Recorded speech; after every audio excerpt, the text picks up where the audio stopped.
Aalis ka?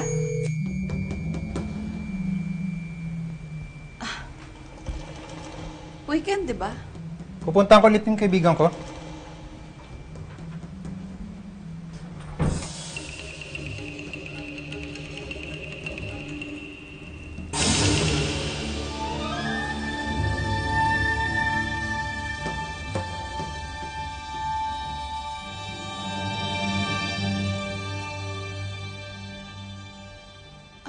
Rick, anong oras ka naman makaka-uwi niyan?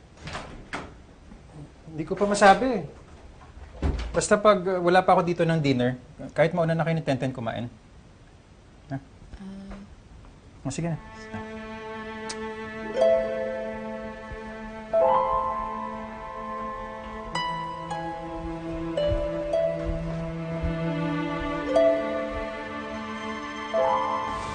Diyos ko, parang hindi lang nagkaganto ang asawa ko.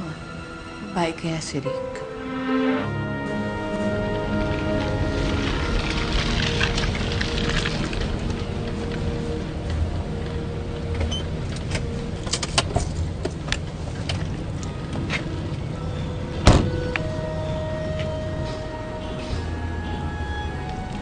Saan lakad mo? Pupunta ako dun sa dating bahay ni Robert. Baka sakaling alam ng mga kapitbahay na kung saan siya lumipat. Yung ba yung tatay ni Maricel? Tama si Inday eh. Baka nga naman tumulong siya kapag nalaman niya yung nangyari kay Maricel. Kahit na mabigat ang loob ko doon sa inayupak na yun, gagawin ko na rin. Alang-alang sa anak ko. Samahan na kita. Halika na.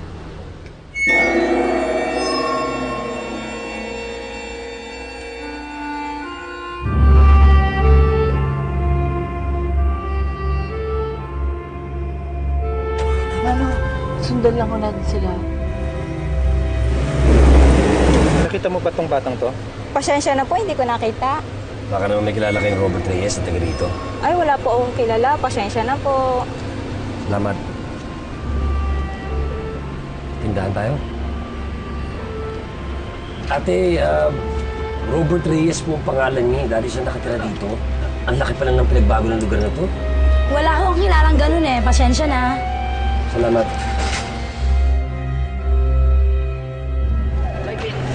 Walang hiya! Ano ba? Sino ba itong mga to? Ito ang boyfriend ng best friend ko si Gordon! Bakla ka ba, Rick? Ano sinasabi ng babaeng to? Carmen, sandali. Magpapaliwanag ako. Mananagot ko tayo.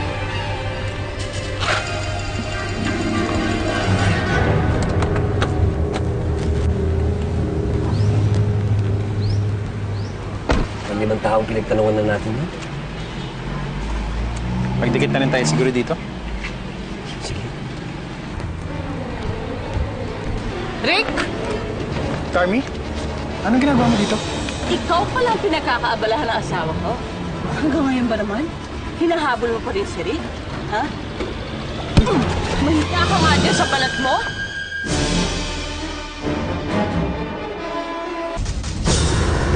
Carmi, ano ka ba? Umayos ka nga. Ako pa talagang sasabihan mo niyan, ha? Eh, kayong dalawa nga ang may ginagawang milagro, di ba? After all these years, akala ko maayos tayo. Yung pala niloloko mo lang din ako. At dahil kanino? Dahil na naman dito? Dahil sa baklang to? Carmi, nagkakamali ka. Mali iniisip mo, wala kaming relasyon ni Rick. Wala? Wala? Eh, bakit magkasama kayo? Bakit nagkikita kayo? Ikaw, bakit hindi mo sa akin sinabi na siya ang tinutulungan mo? Sa bagay, hindi ka naman siguro pupunta kung hindi ka kinukulit ng baklang to, di ba? Bakit? Anong plano mo? Aagawin mo yung asawa ko sa akin? Para sabihin ko sa'yo, kasal kami ni Rick. Carmi, tama na. Ano ba? Kaya hindi ko sinabi sa'yo dahil ayoko mag-isip ka ng masama. Ayoko magkagulo na naman tayo. Eh, sana inisip din niya ni Gordon, di ba? At ikaw, bakla ka. Pwede ba? Huwag ka masyado ambisyosa. Dahil kahit anong mangyari, bakla ka. Hindi mo kayang bigyan ng anak ang asawa ko. Di ba kaya ka nga niya iniwan? Sinabing tama na eh! Pa!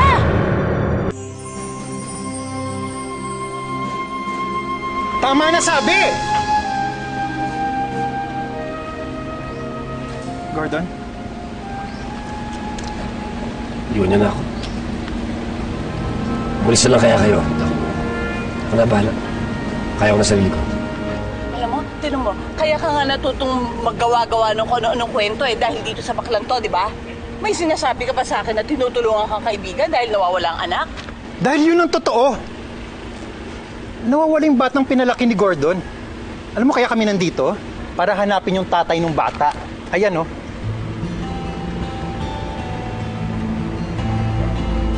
Sige na. Ako na ang bahala.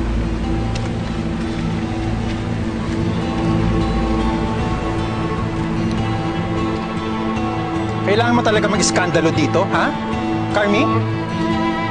May problema na ngayong tao, oh. Nadagdagan mo pa?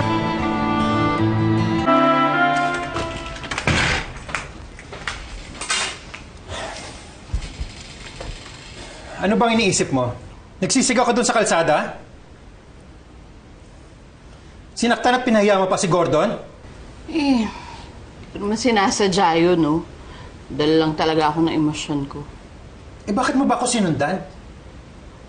Ano ba ang iniisip mo? Rick naman, masisisi mo ba ako? Kita mo, lagi kang umaalis.